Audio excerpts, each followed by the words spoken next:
Welcome to day 3 of 7 Days of Ancestral Wisdom. I'm Rebecca, the creative Wuxing Witch, and I hold the threshold between worlds as a sovereign guide through life's transitions and the liminal space between the living, the dead, and the divine. This transmission is created on the 15th of April. The resonance of what comes through is not limited to this day. Whenever these words find you, this message is for you. Right now, in the moment that you are listening. Today is an Earth Goat Balance Day. After the eruption of truth that came through yesterday, the energy begins to settle. What was molten starts to cool, preparing the ground that can support what comes next. In the sky, Mercury has entered Aries, which means our expression of truth is about to get bolder and more direct. The moon is also in Aries, waning towards the new moon on the 17th, activating a concentration of fire through the Aries stellium. There is heat, momentum, and a strong pull to move forward, to act, to respond. When there is this much fire, attention is naturally drawn outward towards what is visible, what is loud, and what is asking to be witnessed.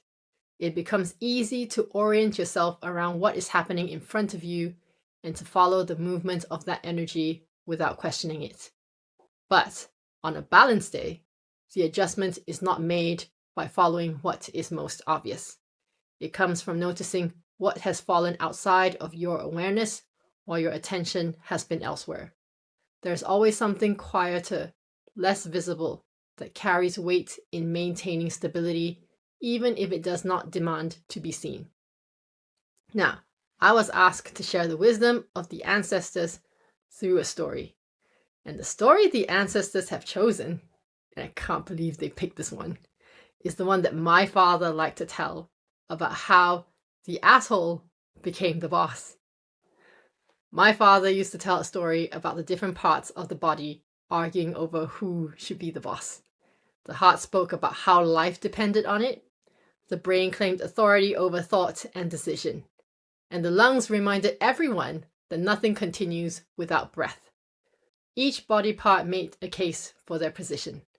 And then finally, the asshole spoke up and said, "I want to be the boss." All the other body parts laughed. An asshole being the boss of them, it was ridiculous. So the asshole said, "Fine, I'll stop working and see what happens." Within a few weeks, the body was in crisis. Nothing could move through.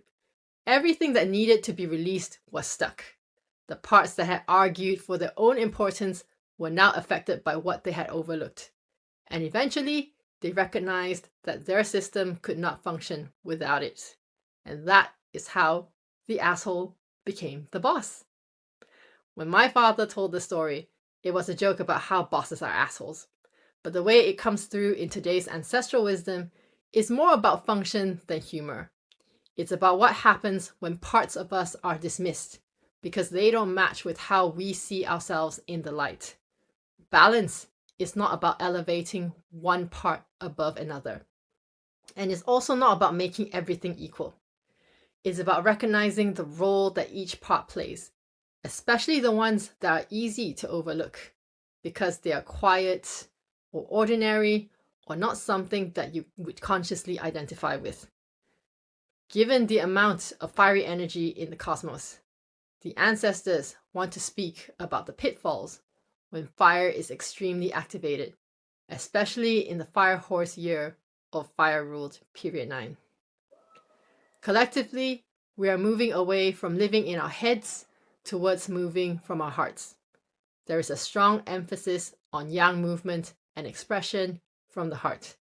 And that shift is necessary.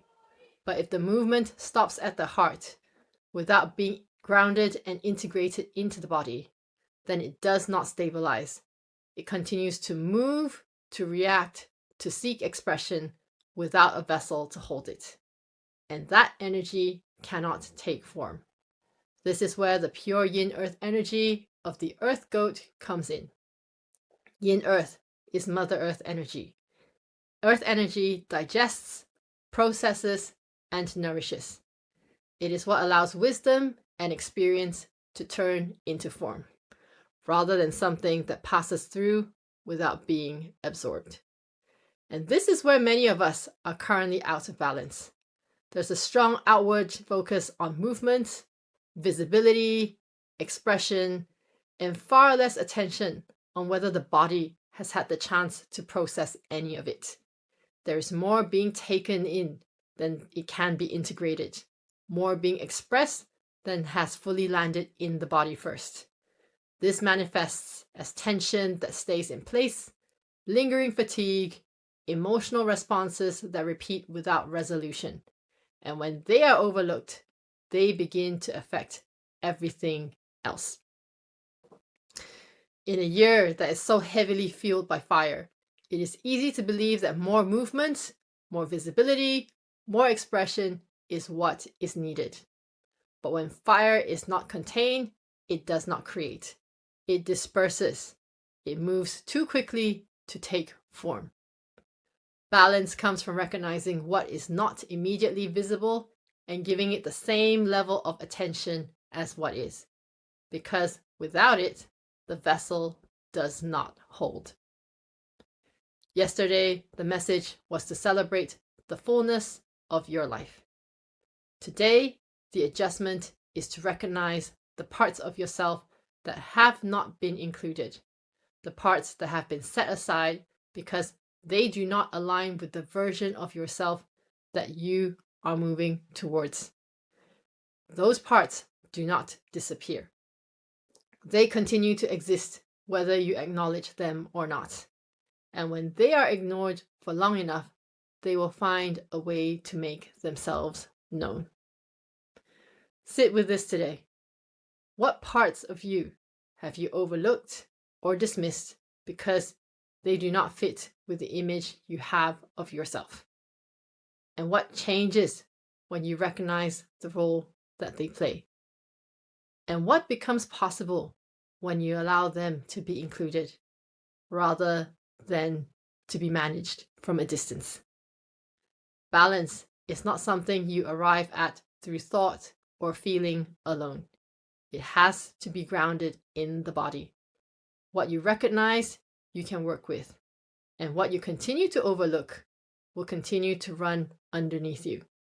So, include what you've been leaving out, because that is what allows momentum to take form and actually hold.